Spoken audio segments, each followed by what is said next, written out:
वक्रतुंड महाकाय सूर्यकोटि समप्रभ।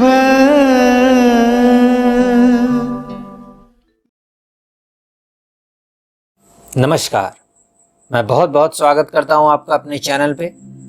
तो आज हम लोगों ने जैसे ग्रहों के विशेष उपायों की जो श्रृंखला आरंभ की है, उसी के दूसरे चरण में चंद्रमा के विशेष उपाय के लिए हम लोग इस वीडियो में चर्चा करेंगे। तो अन्य वीडियो की तरह पहले संक्षिप्त में चंद्रमा के बारे में थोड़ी सी जानकारी ले लेते हैं। तो चंद्रमा हमारे 9 ग्रह और में दूसरा एक ऐसा ग्रह है जो हमारे जीवन को सबसे ज्यादा प्रभावित करता है। सूर्य सबसे बड़े ऊर्जा के स्रोत हैं और उन्हें पिता का दर्जा दिया गया है। उसी प्रकार चंद्रमा हमारे सबसे समक्ष है और वो सबसे समक्ष होने के कारण सबसे अधिक हमारे जीवन को प्रभाव में डालने की क्षमता रखते हैं और साथ ही साथ इन्हें मां का भी दर्जा दिया गया है हमारे ज्योतिष शास्त्र में। तो आइए पहले जान लेते हैं संक्षिप्त में इनके बारे में कुछ जानकारियां। जैसे कि चंद्रमा और सूर्य को एक राशियों का ही स्वामित्व प्राप्त है, उसी प्रकार जैसे सूर्य को सिंह राशि की स्वामित्वता प्राप्त है, उसी प्रकार चंद्रमा को कर्क राशि के स्वामित्व प्राप्त है। ये वृषभ राशि में उच्च के होते हैं और वृश्चिक राशि में नीच के हो जाते हैं। साथ ही साथ चंद्रदेव जो हैं वो ऐसे प्लैनेट हैं जो कि हमारी पृथ्वी से सबसे करीब होने के कारण जिनका प्रभाव हमें खुली आंखों से भी देखने को मिलता है। जैसे सूर्य देव का प्रभाव मिलता है कि जब वो उनका उदय होता है, उष्णता बढ़ने लगती है, उनका प्रकाश दिखने लगता है और वो हमें साक्षात सामने से दिखते हैं, अपनी खुली आंखों से हम उन्हें देख सकते हैं। ठीक उसी प्रकार चंद्रमा को भी हम अपनी खुली आंखों से देख सकते हैं। जैसे कि बाकी प्लैनेट को देखने के लिए किसी ना किसी टेलीस्कोप की आवश्यकता होती है, तब उनकी अच्छी तस्वीर हम लोग देख पाएंगे, अन्यथा खुली आंखों से उनकी पूर्ण तस्वीर देखना नहीं हो सकता है। हाँ, एक छोटे से प्रकाश बिंदु के रूप में हम जरूर उन्हें देख सकते हैं, जैसे कि तारों के रूप जैसे ही वो हमें देखने में प्रतीत हो सकते हैं, परंतु जिन्हें हम पूर्ण रूप से खुली आंखों से देख सकते हैं, सूर्य देव के बाद चंद्रदेव ही हैं जिन्हें हम अपनी खुली आंखों से देख सकते हैं। और इन जैसे सूर्य देव के आने से उष्णता बढ़ने लगती है, प्रकाश फैलने लगता है, ठीक उसी प्रकार चंद्रदेव का प्रभाव भी हम अपने जीवन पे देख सकते हैं। चंद्रदेव का भी प्रकाश भले वो सूर्य के प्रकाश को ही रिफ्लेक्ट करके हमारी पृथ्वी में पहुंचा रहे हो, पर चांदनी रूप में देखा जाता है। और सबसे बड़ा उदाहरण यह है कि वो हमारे पृथ्वी पर ज्वार भाटा लाने का मेन कारण है, अर्थात मुख्य कारण हमारे समुद्र में ज्वार भाटा लाने का चंद्रदेव ही है। उनकी अलग अलग कलाओं के दिन अलग अलग प्रभाव के ज्वार भाटा देखे जाते हैं, इसलिए इनका प्रभाव हम साक्षात रूप में दृष्टिगोचर अपने आसपास के जीवन में होता देख सकते हैं। तो सोचिए, जब ये इतना प्रभाव डाल सकते हैं तो हमारे जीवन और हमारे मस्तिष्क पर कितना प्रभाव डालते हैं। तो जैसा कि मैंने बताया, चंद्रदेव माता का कारक हैं, साथ ही साथ चंद्रदेव हमारी मन, बुद्धि और मस्तिष्क का भी कारण है। इन पे होने वाले प्रभाव को भी मुख्य रूप से चंद्रदेव से ही जोड़कर देखा जाता है। जैसा कि जो मन रूप से कमजोर होते हैं, अर्थात जिन्हें कहा जाता है जो मेंटली फिट नहीं है, ऐसे लोगों को अक्सर देखा गया है कि पूर्णिमा के दिन वो काफी ज्यादा उत्तेजित हो जाते हैं, या उनके जो भी प्रभाव हैं, जो भी उनकी डिजीज का प्रभाव है, वो सबसे अत्यधिक होने लगता है। और बाकी दिनों में अपेक्षा वो धीरे धीरे जैसे ही चंद्रमा कृष्ण पक्ष की ओर जाते हैं कमता है, शुक्ल पक्ष की ओर बढ़ता है। तो ये भी आप प्रैक्टिकल जीवन में देखे जा सकते हैं। और ये बातें मैं कोई हवा की बातें नहीं कह रहा हूं, ये सारी बातें वैज्ञानिक रूप से प्रमाणित है।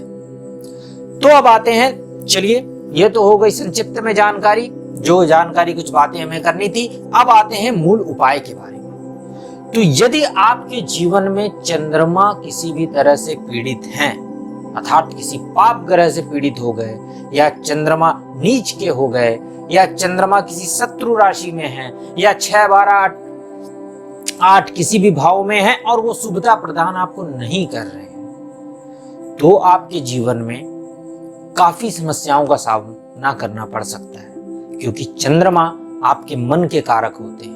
और यदि आपका मन और मस्तिष्क ही आपका साथ ना देगा तो आप के कार्य में बहुत सी बाधाएं उत्पन्न होंगी, क्योंकि हमारे पूरे शरीर को चलाने का कारक मन ही होता है।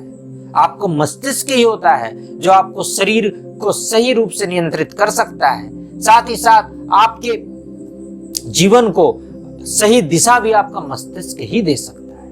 इसलिए चंद्रमा की शुभता प्राप्त करना भी अब बहुत नितांत आवश्यक होती है। किसी भी कारण से हो सकता है आपकी चंद्रमा में कोई पीड़ा हो, जैसा कि मैंने हर वीडियो में कहा है कि विशेष रूप से किसी श्रेष्ठ ज्योतिष से विवेचना कराना आवश्यक होता है, पर फिर भी मैं छोटे छोटे तथ्यों को बता देता हूं, जिससे भी आप अनुमान लगा सकते हैं कि आपकी चंद्रमा में क्या कोई दोष है। सबसे पहला, यदि आपकी माता के साथ आपके संबंध खराब हैं, तो कहीं ना कहीं से चंद्रमा पीड़ित अवश्य होंगे। यदि आपका मन अकारण बहुत चिंतित रहता है, किसी बातों को लेकर बहुत ज्यादा डिप्रेशन में आ जाता है, या किसी बातों को लेकर बहुत ज्यादा अनायास चिंतन करता रहता है और चिंतित रहता है, चिंता में रहता है, तो और आप मन रूप से काफी व्याकुल रहते हैं, तो भी कहीं ना कहीं चंद्रमा आपके लाइफ में पीड़ित है। यदि आप को जल की राशि से खतरा हो, या जल की राशि से आपको भय लगता हो, तो भी चंद्रमा कहीं ना कहीं आपके पीड़ित है। यदि आपके शरीर में जल तत्व की कमी हो, तो भी चंद्रमा कहीं ना कहीं आपसे पीड़ित है। यदि आपको कभी भी ऐसा लगता हो कि एक अनायास सा भय, जो कि वास्तविकता में शायद ना हो, लेकिन फिर भी आपको वो एक अनायास भय लगा रहता है, तो भी चंद्रमा किसी ना किसी पाप ग्रह से पीड़ित है। तो बहुत से ऐसे तथ्य हैं, इन छोटे छोटे तथ्यों को मैंने आपके सामने बताया। तो अब आते हैं मूल उपाय के बारे में। मैं छोटे छोटे कुछ उपाय बताऊंगा, और अंतिम में जो उपाय बताऊंगा उस उपाय को तो सबसे श्रेष्ठ उपाय होगा। कई लोगों में कम पीड़ित होने से छोटे उपाय करने से ही उनका काम चल जाएगा, लेकिन वो उपाय कर लेने के बाद तो निश्चित रूप से आपको सफलता प्राप्त होगी ही होगी। तो आइए, सबसे पहली बात कि यदि कहीं भी आपका माता के साथ संबंध खराब हो, तो याद रखिएगा प्रत्येक दिन सुबह उठ के अपनी माता के चरण अवश्य स्पर्श करें। यदि हो सके तो माता आपके साथ ना रहती हो, अगर ऐसी स्थिति है, तो माता का और पिता का तस्वीर एक साथ अपने पर्स में रखें और सुबह उठ के उनके चरण स्पर्श करके ही कोई भी कार्य करें। उसके पहले अपने मुंह से कोई भी शब्द ना निकालें, और कहीं भी कार्य पे भी जा रहे हो तो उनके चरण अवश्य स्पर्श करें। दूसरे उपाय पे आते हैं कि आपका मन अगर व्याकुल रहता है, तो ध्यान से सुनिएगा। सोमवार का दिन, दोनों एकादशियों का दिन और पूर्णिमा का दिन, इन दिनों में विशेष रूप से ध्यान रखें कि आप सूर्यास्त के बाद दूध या दूध से बनी हुई कोई भी पदार्थ और चावल से बना हुआ कोई भी पदार्थ भोजन में ग्रहण नहीं करें। इसका विशेष रूप से ध्यान रखें, दोनों एकादशियों, प्रत्येक सोमवार और पूर्णिमा के दिन, और साथ ही साथ अमावस्या के दिन भी इसका पालन अवश्य करें। तो इस तरह से आप इन चीजों को सूर्यास्त के बाद, सूर्यास्त के पहले की नहीं मैं बता रहा हूं, सूर्यास्त के बाद इसका भोजन में उपयोग निषेध रखें। अब आते हैं आगे की उपाय की ओर कि यदि आपके घर के पास या थोड़े दूर में भी कहीं पे भी कोई नहर या बहती नदी हो, तो महीने में एक बार उस नदी में जाकर स्नान अवश्य करें। यदि गंगा नदी या कोई भी पवित्र नदी के आसपास आप रहते हो तो महीने में एक बार अवश्य जाएं। यदि आप आसपास ना भी रहते हो तो अपने जल में जहां आप नहाते हो उसमें पूर्णिमा के दिन गंगा जल मिला के स्नान करें। और वर्ष में किसी भी तरह हो सके, आप भारतवर्ष में कहीं भी रहते हो तो कोई ना कोई पवित्र नदी तो अवश्य होगी। हो सकता है 200, 400, 500 किलोमीटर दूर हो, पर वर्ष में एक दिन तो आप समय निकाल सकते हैं। एक दिन समय निकालकर उसमें जाकर अवश्य स्नान करें। ऐसा करने से भी आपके बहुत से दोष दूर होने लगेंगे। अपने घर के ईशान कोण में चांदी के कलश में शुद्ध गंगा जल भरकर शांति कलश की स्थापना करें और प्रत्येक दिन उसे खुद, यदि आप महिला हैं तो आप खुद प्रत्येक संध्या आरती के समय और प्रातः पूजन के समय जब आप घर में धूप बत्तियां जलाती हो तब, यदि आप पुरुष हैं तो आप सुबह नहाने के बाद करें और संध्या के लिए अपनी घर की किसी भी महिला को यह जिम्मेदारी दे दें। ऐसा करने से भी बहुत सी सुविधा आपके घर में आने लगेगी। अब आता हूं एक अचूक उपाय के बारे में। इस उपाय को यदि आपने कर लिया तो विश्वास रखिए आपकी हर समस्या, यदि चंद्रदेव से किसी कारण से पीड़ित है तो वो हमेशा के लिए दूर हो जाएगी। तो ये उपाय एक ऐसा उपाय है जिसे आपको करने में थोड़ी सी दिक्कत तो आएगी, लेकिन कल्याण आपका है, जीवन आपका है। अगर आपको सुधारना है तो आपको ये उपाय किसी ना किसी रूप में करना ही होगा। याद रखिए, श्रावण का मास लें, श्रावण का मास अर्थात श्रावण महीने, सावन का मंथ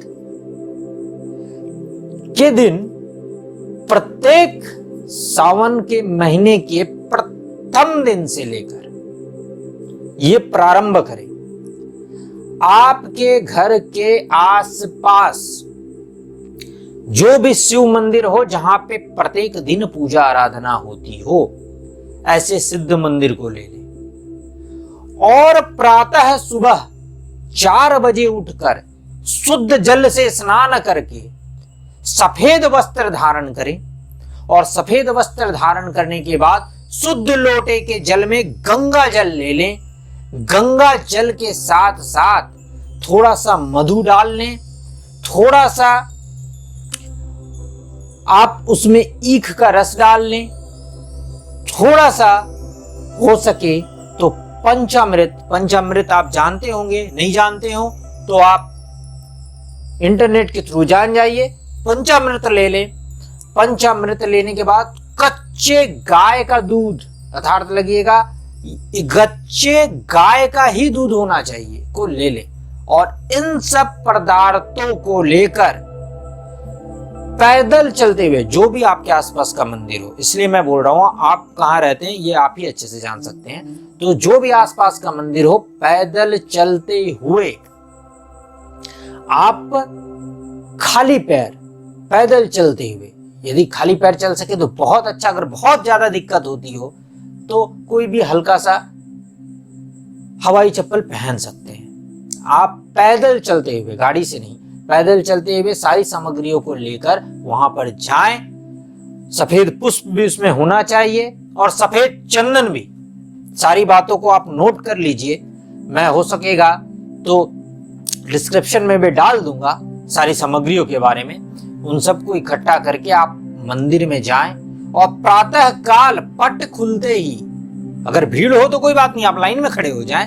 यदि भीड़ लेकिन आपको प्रातः पट खुलने के पहले ही पहुंचना है और जाने के बाद सारी सामग्री को यथाशक्ति यथासंभव शिवलिंग पर अर्पित कर दें और अर्पित करते समय बाबा से एक ही प्रार्थना करें कि हे ईश्वर, मैंने सारी सामग्री आपको अर्पित की है, आप मुझे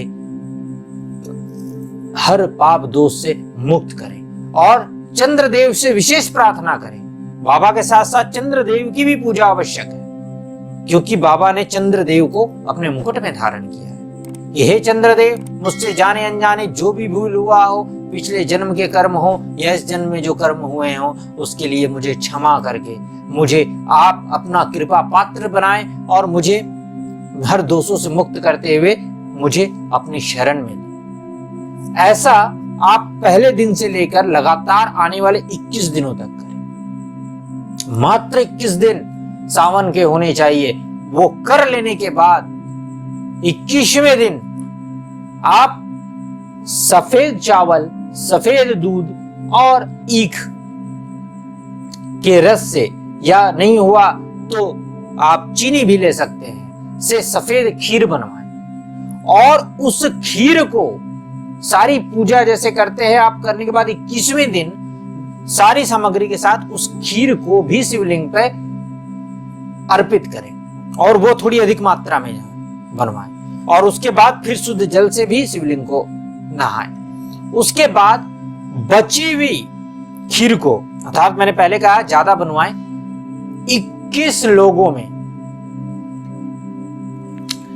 या उससे अधिक हो तो भी लोगों में खीर वितरित करें और उस खीर वितरित करने के बाद थोड़ा सा खीर खुद के लिए प्रसाद स्वरूप भी रख लें और उसे नितांत अपने 21 दिन की हुई तपस्या का फल मानते हुए स्वीकार करें और फिर घर आ जाएं। और फिर बाकी शुद्धता का पालन, जैसा मैंने आपको कहा कि आपको 21 दिन तक पूर्ण रूप से सात्विक रहना है और जैसा हर चीज का वस्त्र साफ सुथरे होने चाहिए, कपड़े साफ सुथरे होने चाहिए और ये प्रयोग लगातार 21 दिन होने चाहिए, एक दिन का भी गैप नहीं होना चाहिए, क्योंकि जीवन आपका है, सुधारना आपको है। इसलिए ऐसा आप 21 दिन तक लगातार करें। देखिएगा 21वें दिन के बाद आपके जीवन में विशेष रूप से चेंज आने लगेगा। करना आपको है, जीवन आपका है। मैं हर बार यही कहता हूं कि आपको यदि अपना जीवन सुधारना है